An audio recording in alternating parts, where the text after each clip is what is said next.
निवडणुकीचं CCTV footage यापुढे फक्त 45 दिवसच ठेवणार. केंद्रीय निवडणूक आयोगाचा मोठा निर्णय. फुटेजचा दुरुपयोग होण्याची आयोगाला भीती, पण निर्णयावरनं राजकारण तापलं.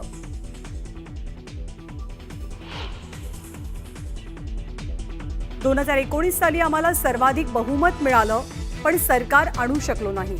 पण 2022 साली पुन्हा सरकार आणलं. एका प्रकट मुलाखतीत मुख्यमंत्र्यांनी सांगितला किस्सा. आजच्या दिवशी बरोबर 3 वर्षांपूर्वी मॅरेथॉन योगा केला. या योगानं राज्याचं भवितव्यच बदललं. शिवसेनेतल्या उठावाला 3 वर्ष पूर्ण झाल्याच्या मुद्द्यावर शिंदेंनी केलं विधान. मुंबई जिल्हा बँकेचं संचालकपद स्वीकारण्याआधी तेजस्वी घोसाळकर उद्धव ठाकरेंसह मुख्यमंत्र्यांनाही भेटणार असल्याची सूत्रांची माहिती. तर आपण ठाकरेंसोबतच असल्याचं घोसाळकरांकडून स्पष्ट. सोमवारपासून हिंदी सक्तीच्या विरोधात मनसे नवीन आंदोलन सुरू करणार. राज्यभरातील शाळांच्या बाहेर पालकांच्या सह्यांची मोहीम राबवली जाणार.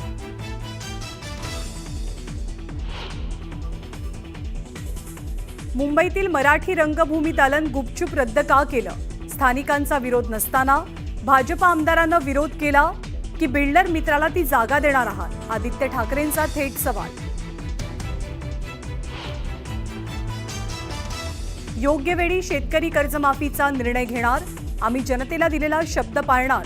शेतकरी कर्जमाफी संदर्भात मुख्यमंत्र्यांचं मोठं वक्तव्य.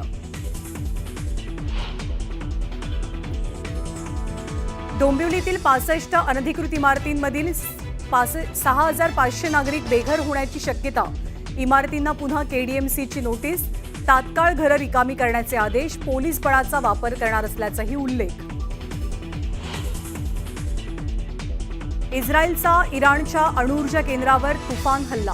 इराणनं केलेल्या हल्ल्यात ड्रोन ब्रिगेडचा कमांडर ठार झाल्याचा दावा. तर इराणचाही इस्रायलवरती पलटवार. विशाखापट्टणममध्ये पंतप्रधान मोदींचा 5 लाख नागरिकांसोबत योगाभ्यास. आंतरराष्ट्रीय योग दिनानिमित्त मुख्यमंत्री फडणवीसांची वारकऱ्यांसोबत योगासनं. आणि इंग्लंड विरुद्धच्या पहिल्या कसोटीत टीम इंडियाचा डाव 471 धावांमध्ये आटोपला. जयस्वाल, गिल आणि पंतची शतकी खेळी. आता गोलंदाजांकडनं भेदक माऱ्याची अपेक्षा.